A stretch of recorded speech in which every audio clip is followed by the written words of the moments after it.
Bismillahirrahmanirrahim. Assalamualaikum warahmatullahi wabarakatuh. Perkenalkan, nama saya Salsabila Bunga dengan NIM 1401213511 dari kelas ME 4501. Baiklah, video kali ini saya akan mempresentasikan sebuah materi yaitu sumber-sumber hukum Islam untuk memenuhi tugas besar Pembanti UTS mata kuliah Pendidikan Agama Islam. Baiklah, langsung saja. Pendahuluannya, sumber hukum dalam agama Islam yang paling utama dan pokok dalam menetapkan hukum dan memecah masalah dalam mencari suatu jawaban adalah Al-Quran dan Hadis. Sebagai sumber yang paling utama dalam Islam, Al-Quran merupakan sumber pokok dalam berbagai hukum Islam. Al-Quran sebagai sumber hukum isinya merupakan susunan hukum yang sudah lengkap.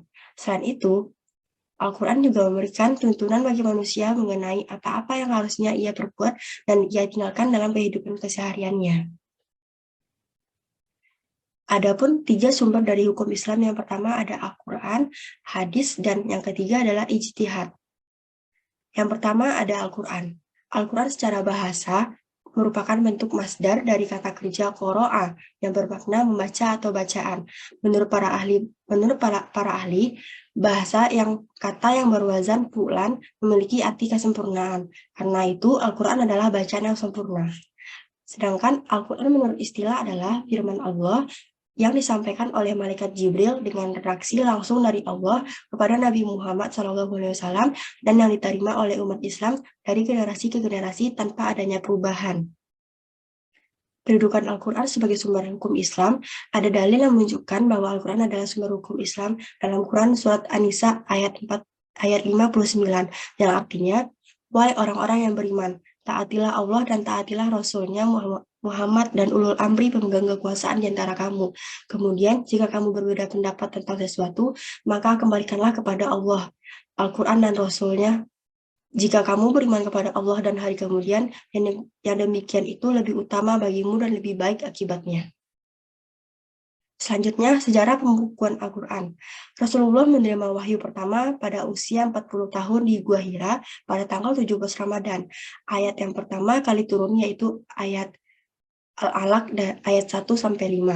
Dan yang terakhir kali turun setelah selama 22 tahun, 2 bulan, 22 hari adalah surat Al-Maidah ayat 3.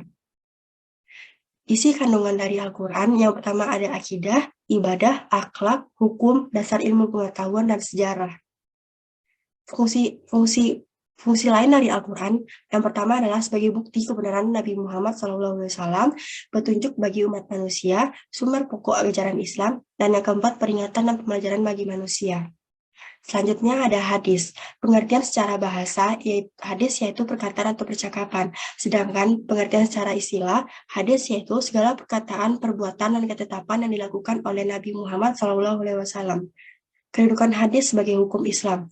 Sebagai sumber hukum Islam, hadis berada pada tingkat di bawah Al-Quran. Artinya, jika sebuah perkara hukumnya tidak terdapat dalam Al-Quran, yang harus dijadikan sandaran berikutnya adalah hadis tersebut. Hal ini sebagaimana firman Allah Subhanahu wa Ta'ala dalam Quran surat Al-Hasyr ayat 7, yang artinya, dan apa-apa yang diberikan Rasul kepadamu, maka terimalah ia, dan apa-apa yang dilarangnya, maka tinggalkanlah. Selanjutnya ada bagian-bagian dari hadis. Yang pertama ada rawi, sanad, matan, dan mukharij. Selanjutnya, fungsi-fungsi hadis terhadap Al-Quran. Yang pertama, menjelaskan ayat-ayat Al-Quran yang masih bersifat umum. Yang kedua, memperkuat pernyataan yang ada dalam Al-Quran. Yang ketiga, menerapkan maksud dan tujuan ayat yang ada dalam Al-Quran. Yang keempat, menetapkan hukum baru yang tidak terdapat dalam Al-Quran. Selanjutnya ada ijtihad. Ijtihad secara bahasa yaitu artinya bersungguh-sungguh, sedangkan secara istilah ijtihad bersungguh-sungguh dalam rangka mencari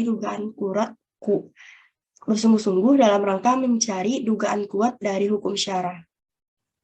Nah, syarat-syarat dari ijtihad itu ada 4. Yang pertama, memiliki pengetahuan yang luas dan mendalam. Yang kedua, memiliki pemahaman mendalam tentang bahasa Arab, ilmu tafsir, usul fikih, dan tarik atau sejarah. Yang ketiga, memahami cara merumuskan hukum istinbat. Yang keempat, memiliki keluruhan akhlak mulia. Nah, kedudukan dari ijtihad ini, ijtihad memiliki kedudukan sebagai sumber hukum Islam setelah Al-Quran dan hadis. Ijtihad dilakukan jika suatu persoalan tidak ditemukan hukumnya dalam Al-Quran dan hadis. Nah, fungsi ijtihad itu ada 2. Yang pertama, menetapkan suatu hukum di mana hal tersebut tidak dibahas dalam Al-Quran dan hadis, dan yang kedua, memahami ayat dan hadis dan tidak tegas pengertiannya, serta mengembangkan prinsip hukum dalam Al-Quran dan hadis secara kias, ostisan, dan muslahah mursalah. Nah, kesimpulan dari sumber-sumber hukum Islam tadi yaitu, sumber hukum Islam itu terdapat 3, yaitu Al-Quran, hadis, dan ijtihad. Al-Quran adalah kalam Allah SWT, hadis adalah sunnah Allah, segala hadis atau sunnah adalah segala ucapan atau perkataan, perbuatan, serta ketetapan takrir Nabi Muhammad SAW. Ijtihad artinya bersungguh-sungguh atau mencurahkan segala kemampuannya. Baiklah, hanya itu dapat saya sampaikan. Mohon maaf atas segala kekurangan. Assalamualaikum warahmatullahi wabarakatuh.